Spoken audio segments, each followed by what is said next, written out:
right, welcome back to Business. Peter Amunga is in the studio this morning. It's been a rainy morning, sir. How are you doing, though? It's cold, It's been quite some time since we spoke. Yeah, isn't it? But I'm happy to be here. Anyway, happy to have you around, sir, as usual. Yeah. All right, I just want us to go straight into the biggest economic news this morning, and that has to be on the repeal of interest rate caps.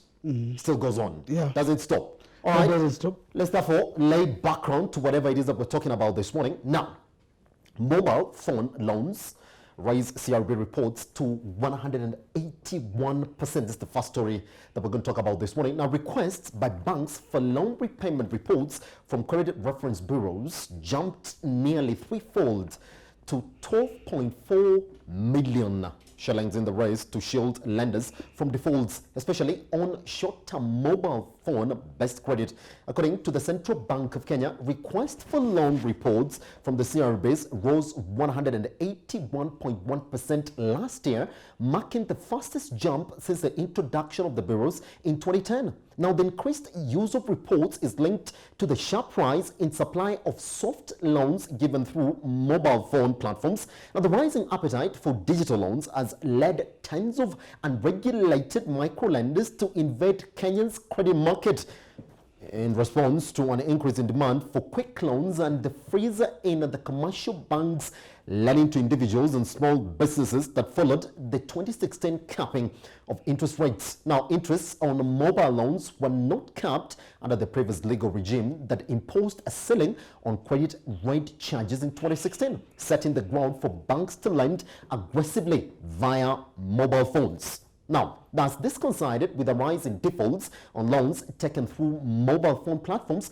prompting a rise in the number of defaulters reported to the CRBs, hurting the borrowers' chances of being able to borrow more. Good, let's leave it there. Yeah.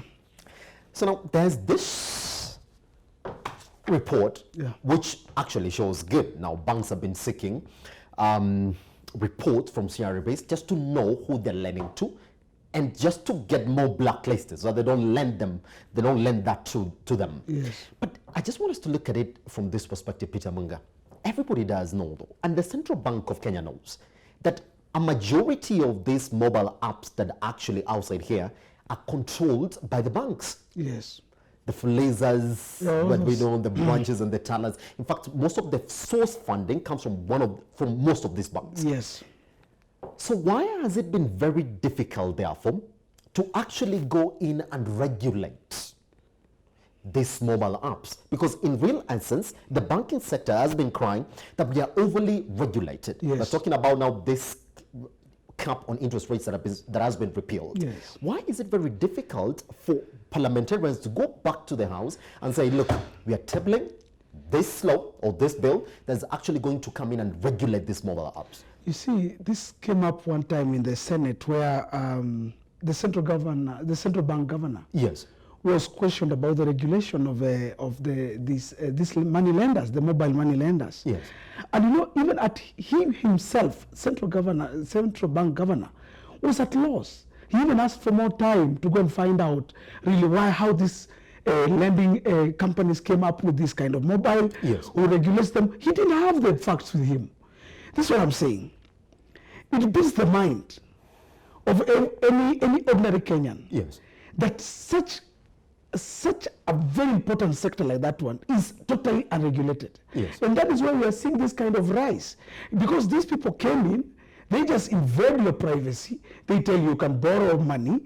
They tell you can take this much. And even the interest they charge was not regulated. You see, you asked a very good question. How come banks are also participating in this? Because they discovered the banks at that time were regulated. They had a cap on how much they can charge as interest. But when it came to this mobile lending, there was no regulation. Most of them just went so all they did was they just pushed that side. So they are using that as their benchmark. They are looking at how they can regulate, they can get money, they can lend you money via those mobile phones without interest rates. Nobody's regulating them. So that's why they have moved there. Now, what will happen is this. Now that the capping has been removed, you will see now these mobile lenders being eased out of the market as the banks now come back, because now they know now we can lend. We can now lend, and we can use whatever we can use. Nobody's checking on that. Now the interest can go to whatever amount they want. Yes. So that's what's going to happen. Is it a double speak, Amunga, this morning? But when we're saying, look, the banks have been overly regulated. Yes. But over the other side, we do know that these banks also run mobile apps. Yes. When in reality, over this other side, Yes. they can charge at whatever interest rate they wish. Want. We do know that over this other side, for mobile apps, Yes. they can go up to 20, they can go up Even to 18, 30. they can go up to 30. Yeah. Isn't it? So is it double speak from It's the double Central Bank speak. of Kenya? It is the biggest problem we have in this country. Yes. People say one thing this way, then say they're doing something else. Yes. And that is why our country is where it is right now. Yes. The rules don't apply. They don't seem to play. We are very good at making rules and regulations. But as we make these rules and regulations, we make them for a certain class of people. And another side, we are breaking them left, right, and center. Yes. In some literature book somebody wrote, there used to be something called Animal Farm, where some animals were more equal than some other animals. That is what we are seeing. Yes. We are seeing a situation whereby the same laws apply to some certain group of people, yet the law doesn't apply to another group of people. And when that happens, we're talking about almost a banana republic. Because you can now lend money using another side of the law and get away with it. And that's what it is double speak.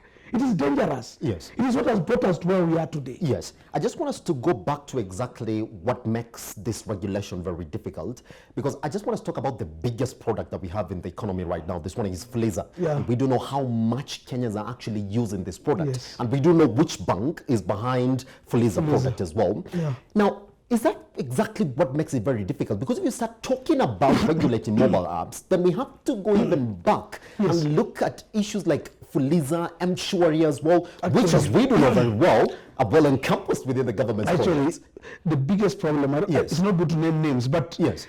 There's one big company that has really been regulating our mobile issues and the service provider. Yes. They were able to be given a lot of leeway. The M-Pesa, when it came about, it's a great thing. It's a great invention. When we're talking about financial inclusion. Yes, but you see, M-Pesa, the government was unable to regulate it in this way. What is M-Pesa? Is Safaricom a financial institution or a voice and data provider? Yes. That is where the problem came. Putting the boundary between now the financial part of Safaricom, or for that matter, yes, mobile phone providers. Yes. That's where the problem came. How do you regulate now voice and data and separate it from money? Yes. So this company was able to get away with it. And that is where the elephant in the house, even if you go to parliament and everywhere, everybody's talking about how to separate M-Pesa to be a bank on its own and Safaricom itself just to provide voice and data. Now, it happens, it also affects Airtel and other telecos. Yes. Now, the problem is, the government was at loss because some of the people in government are also in these companies. They are major shareholders in these companies, in these banks. So they also look at how the investments are running. If they discover we are making more money via our investment in lending through, say, Fuliza, yes, they'll rather not even regulate that one. They'll blink. They'll wink their eye. They'll not want to see that one. Yes. So they are doing this, looking at their savings and their shares on the market. That is where the whole problem is. The problem is this. A government cannot do business with itself. Many of our people in government are doing business with government. Mm-hmm. You are in government, you are doing business. Yes. You are a regulator, you are also at the same time a business provider. Yes. So that is where the issue comes. Mm-hmm. And the day as a country will come to a place whereby we separate our economies and our politics. My friend, that's the time we move as a country. Yes. Before we do that, I read a success story of Singapore. Singapore people say that what they did as a country, they totally separated politics. Yes. They removed politics from the economies of the country. Yes. If you can't do that, you can never get it. That's exactly my next question this Yes. morning, Amunga, Yeah. because I want us to look at exactly how easy it was for Parliament not to even constitute the 2/3 majority that was actually needed to turn down the President memorandum when he said let's expunge the red cap. Isn't it? You saw that. I saw that. How hard is it, therefore, if these people are acting in the interest of Kenyans? Because you're saying more Kenyans are getting listed by CRBs and more banks are now requesting reports from CRBs because most of these Kenyans are actually using these mobile apps. That's true. How hard is it, therefore, for members of Parliament and the Central Bank of Kenya Governor Dr. Patrick Njoroge? Because now under the Banking Act, we do know he can do nothing. He can't do anything. Under that, he has no law that is going to act upon to actually come in and regulate the mobile apps. How hard is it for them to go back and say, good, now since majority of Kenyans are here and we're here to act in the best interest of Kenyans, let's go back and regulate them. There is where the rubber meets the road. Yes. The problem is at Parliament. Yes. The problem is the person who makes laws in this country, the legislature. Because the moment they tie the hands of, say, the central bank governor, he can do nothing. Yes. And that is what because they have interests in all these things. Yes. All our politicians have interests in our businesses. Yes. And so they use Parliament as a cushion to cushion them and to cushion their businesses. Now listen, there was a time somebody was campaigning, like just say the end of the campaign in Kibra, and somebody said, why will I use, say, 4 billion or 40 million or 100 million to go to Parliament so that I will only make my salaries, maybe say at the end of the day 4 years or 5 years, I'll make around 26 million or 30 million. But I've used 100 and something million to campaign. Yes. What Kenyans don't know, those people fight to go to Parliament, not because of the salary they're going to earn in Parliament. It is the businesses, the underhand games they're going to play. Those 2/3 majority, they know we will not be able, when this bill comes up, we will not be able to raise that 2/3 majority. Yes. I used to read some books, some economics novels in the US. The tobacco farms. The tobacco farms, when they know that people will go to Parliament to block tobacco and make regulations that will block tobacco, or this Parliament will bring in a judicial system that will be very harsh on tobacco farms, their farms will sponsor people to go to Parliament to make laws that will favor them as tobacco companies. That is what's happening in Kenya. We have a banditry economy whereby people just go to Parliament to go and protect themselves. Otherwise, how do you explain this? That mobile apps are not being regulated and they're charging money and they're listing us, all these Kenyans. You can imagine all that. Did you say 18%? It's actually 181% rise. Surely. Requisition of reports, isn't it? It's so high. It's too high. It means almost all, actually we are living in debt. And the people putting us in debt are our leaders, and most of them are in Parliament. Pretty much, isn't it? All right, so self-regulation or not? That's the question that I'm asking this morning. I just want us to move to the next story that we have for you this morning.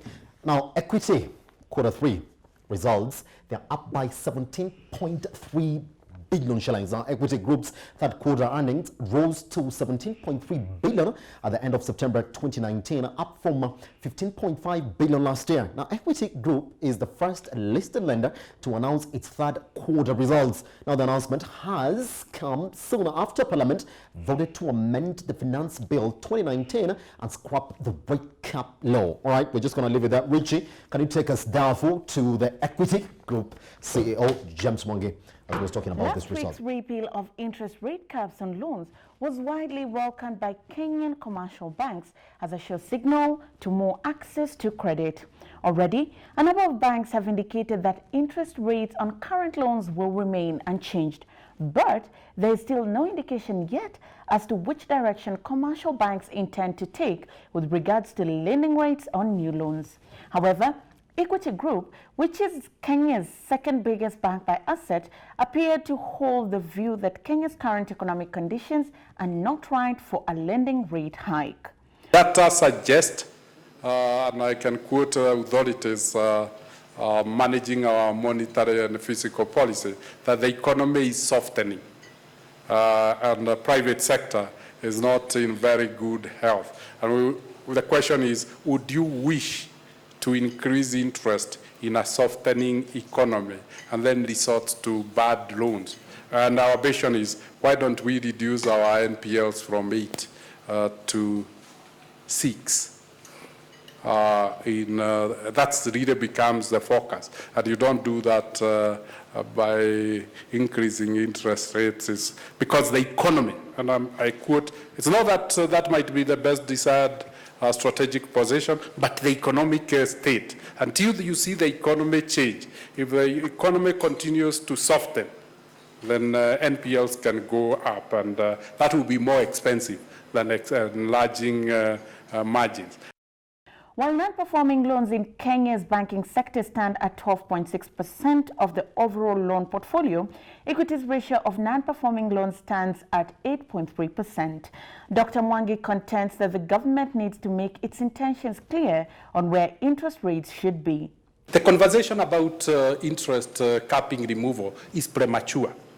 Why? Because it's sponsored by government, and government has an intention. So until the government pronounces itself on what monetary and what economic policy it wants to adjust, the best thing is to wait and see what will be the monetary policy, what will be the economic policy, because the objective of removing interest cap was to stimulate economic activities in SME, is to allow funds to flow. They will not happen naturally. There will be a lot of tasks. And it's when you have the true total picture that you then can decide what to do. With limited information, it becomes very, very difficult, because you might misposition yourself, because you need to align yourself to the decision of the monetary policy section of the government and the economic policy. So we need to see. That's it. Yeah. He's actually saying that they need to know exactly what the government's intention is before they can actually start saying, well, our interests are going to actually jump. I just want us to begin it from this very basic level, Amunga, this morning. I mean, the banks have been crying. Yeah. We're heavily overregulated. We're not going to give you money if you don't repeal the interest on rate caps. We're not going to give you this money because we feel like we're getting saddled. But here's the thing. Yes. Up to now, you would think that immediately it was expunged, the next day you will see that now we are charging at 16% or 19% or 17%. It has not happened yet. Yes. It has not happened yet. Yes. And over the other side as well, non-performing loans in the SME sector, they have been there. Yeah. And they have been rising. Yeah. And I want us to go back to whatever Mwangi is saying, that he's saying, look, for us, we feel we've been in this mass market for some time now. Yeah. Actually, Equity actually decided to go there for some time now. Yeah. And they've said that, well, if our non-performing loans in this sector are 8.6%. Yeah, 8.6%. And if you look at the mass market, we're talking about around 12%. So they are 12.6. 12.6%. So they are 4 percentage points lesser than the average. Yeah. And they're saying they're going to be there. It recognizes that. And they said that if we take it down to 6%, then there's no need for us to talk about new interest rates. Yeah. Which begs the question, therefore, Amunga, why were we crying of the rate cap? You see, I like what he said, and that's the truth. Yes. What is government up to? You know, he's saying, before we understand the motive of government, it's very hard to even answer this question that you are asking. Yes. Because government seems to have some other cards placed under the table that even banks like Equity don't seem to be aware. Yes. Now, let me say this. Just before you say that, is it worrying that the CEO, Equity, is telling us he doesn't know the motive for the government? Is it worrying? It's dangerous. Because he's a bigger person. In fact, he's saying we need to know the monetary policy, the policy that the government is actually trying to introduce now. We pretty much don't know, and we don't want to make rash decisions. He doesn't want to. Yes. He's like, first of all, before even we see activity after this interest capping was removed. Yes. First of all, they have to understand what is government after. Yes. You see, if the policy is not yet out, if he doesn't understand what policy, monetary policy the government has, then my friend, what about just a mere soul like me and you? We will have a problem. What about the normal Kenyan on the street? Yes. So this is the thing. The problem why him and many others don't understand what government may be up to is because government is the greatest borrower from the banks in this country. The person borrowing and even pushing interest rates now even high and bring out the problems is because government is borrowing internally a lot of money. And so people like James Mwangi would rather lend to the government because they are sure of some things. Government is selling those equity bonds and all those bonds that they keep selling. Yes. So government is doing more business with banks, with commercial banks, than even the normal Kenyan. Yes. And that is where the problem is. That's what I started by saying when you said this show.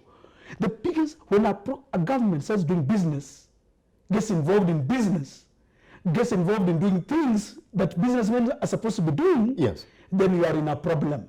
And that is where we are as a country. That is why Mwangi can tell this country and on national TV that I don't understand what government is up to. And that's why I'm going to be very reluctant on to move. Yes, this is away from the 13% interest rate that we're charging right Yes. now. I just want us to go back to where it all started from.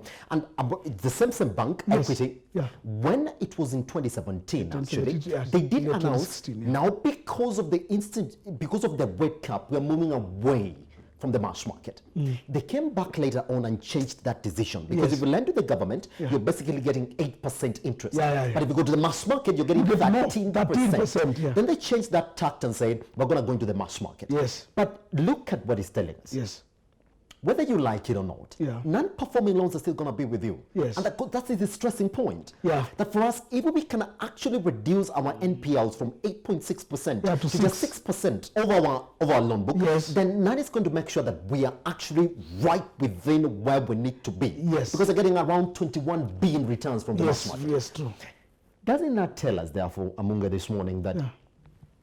we should not even be talking about rate caps when it comes to the MSME sector? Because either way, whether they are there or not, unless we fix it and come up with ways of making it tick, Yeah. we're still going to talk about the MSME sector is Yes, not it's not developing. developing. And I want you to answer me from Yes, this perspective, yes. therefore, about that policy that is not so sure about. You do know the Start With product that Yes. was launched the other day by the President Yes, yes. and the Central Bank of Kenya Governor, Yes. Dr. Patrick Njoroge, and Yes. a couple of commercial banks. Wow. Is that what Patrick Njoroge, is that what James Mwangi looks at and says, well, I don't know where this is Yes. headed. I gotta take it slow. It's gonna be around 13%. Yes. Yeah? Because he doesn't understand. You see, actually, you just mentioned it. The Yes. other day, the president and some other banks launched that product. They launched, to Kopesha and all that kind of thing. Yes. Now, the whole thing is this. James Mwangi is thinking about, and I think he's on the right track, reducing bad loans. Yes. Even if you charge 13 or 18, but your non-performing loans are low, you're still in business. Yes. And so he's thinking very well as a very good businessman, and he's looking very far. How do we make sure that the loans we give out come back with what we expect? Yes, yes. The moment you achieve that, you have achieved. That is why the earlier story that you had, whereby 181% rise on people who are defaulting. Yes. Mungi is saying, let me reduce on defaulters. Let me put it in the ordinary Mwananchi language. Let me reduce on the defaulters. Let me stop these bad loans. Get the loans to perform. Advise my people who borrow from me. Work with them so they pay back. Even if I don't charge, even if I don't move up from 13%, I'll still be in business. And that should be what the government should be thinking exactly about. what we should be driving about. Yeah, that's what we isn't should be it? thinking Saying, about. as opposed to increasing your premiums, Yes. put For them them on to the come side, up with bad loans. isn't it? And reduce on your NPLs. I think Yes. you'll be still in business. And that's exactly That is what what we're Mwangi is doing. Isn't And it? I think that's why Equity Bank has performed well. Because they seem to have people who see very far. So this manager of theirs is thinking very far. He's saying, I can add, but at the end of the day, I'll have bad loans. Yes. Why the legacy remain the way I am? Reduce the NPLs and Yes. still and I'm in still in business. business. And that's economic making my As I said, profit. because essentially that's what the mass market wants. That is true. Can you give us cheaper loans that are actually Yes. functional? And that has been the success behind Equity Bank. Yes. They have always tried to play behind these other commercial banks in terms of, that's why they call themselves the carings, you don't know, listening, Banking I don't know Mwananchi, what, isn't it? banking, Mwananchi. That's why. That is Yes. the hallmark behind that Yes. bank. All right. I just want us to cross over to the next issue this morning. Now, this is still on the same issue for the cap on interest rates. And I just want to ask you this question. The Central Bank Committee is going to cut on rates later this month. We're still waiting to see. Yeah. We're still waiting to see exactly what happens. Yeah. Now, this month, Kenya's Monetary Policy Committee will meet in November for the bi-monthly meeting. It is the first MPC meeting after Parliament repealed the rate cap law. According to CBK Governor Patrick Njoroge, the committee has more clarity now to make monetary policy decisions. Earlier, the MPC expressed concerns that cutting the interest rate could result in adverse effects due to interest rate cap law. Now, according to Njoroge, the committee has a clear direction on monetary policy after the repeal of the interest ceiling. MPC will further rely on economic data, among other criteria, to make the decision later this month. Now, the question that remains is this. Now that the MPC are telling us that they have full control of the lending rates in the economy for the first time since 2016, are we going to see different basic lending rates once they have the sitting in November? And that's the question, because I just want to go back to exactly what we saw. Yes. Patrick Njoroge, Dr. Patrick Njoroge, yes, this time round, it tells us that food inflation is at its lowest. That's when they met last month. Yes. We're talking about a month-on-month inflation of 3.83%. That's good. It was really good. And so you expect that over the other side, then your basic lending rates are going to change. But it kept them at 9%. Yes. Because over the other side, you have the rate cap that is telling you can pretty much reduce it. Because if you do that, then the banks will also adjust theirs. Yes, They yes. should. Essentially, they should. Yes. Are we, for the first time, therefore, going to see different basic lending rates this time? You know, it depends. And are the banks going to react also? Is that what they're waiting for? To see exactly where they can peg their interest? That's why James Mwangi said, yes, we have to wait and see to understand what the government wants. Yes. And you see, even what I mean say is just speculation, because the government is not coming out clearly. And we can't really say that Patrick Njoroge really has it. He says that now for the first time we have control. We have control. We're going to use all the factors and then we're going to give you the have control over money you borrowed from IMF in billions. And you are in debt, big debt. Yes. We are in control of what?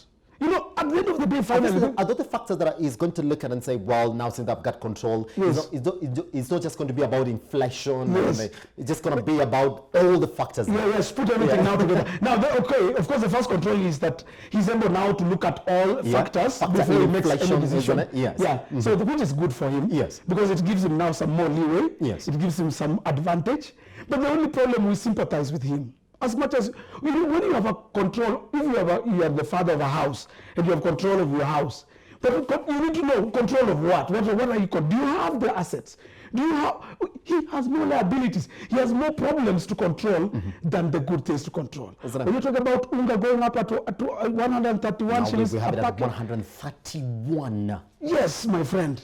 So the factors that we expect him to look at is the highest ever in this country since independence. So now we're going to talk about food inflation. I think it's going to be on the highest. We're just prospecting, because now once we have Unga on that level, then we do expect that it's going to consider that as well. That is it. Isn't it? Yes, it. And so that's why we sympathize with him. We are wishing him well. We are saying, okay, boss, you have your meeting. Let's see what comes out of it. Like James Mwangi had to say, let us wait. Let's just wait and see. Yeah. Isn't it? Amunga, this is the last one, and I just need a quick one-word response from you. All right? They're still on. They're not in business, but they're still on. Question is this. Should we talk about them or not? I'm telling you, we need these guys. We need these guys. Do we? We really do. Your president is telling you he doesn't care. We don't need you. No, the president... We've been good without you so far. No. No, look, we need these guys. Do we need them? Yes, we already had a government, a country of gamblers, and we just need these guys. They had helped our sports. They had kept us entertained. There's something they need. There's something they do to our lives that I don't understand, but we need them. We need them. They give us some hope. You need to live in some hope. Even if you lose, but there's some hope that tomorrow they do something. That's what these guys give us. Well, we're just waiting to see how the case goes. KRA they have appealed. Yes. And you know what? Yesterday I was in some social joints, and everybody's praying that KRA loses that war. Because we want these guys to win. These guys have been giving us life. The advertisements they do, the jobs they've been giving our young people. Just first of all, the jobs they had given the people they employ. Yes. And apart from that, the hope they give us. People lose with these bets that they give, but they give some hope that you may win. Let me tell you, my friend, living with a hope is the best thing that can ever happen to a religion. that's what sport pesa these guys have been doing. Your president begs to differ. No, he doesn't know. Thank you very much for joining us this morning. That's been lovely as well, isn't it? Thank you. Just putting- I've enjoyed also. as you've said, let's wait and see. Let's wait and see.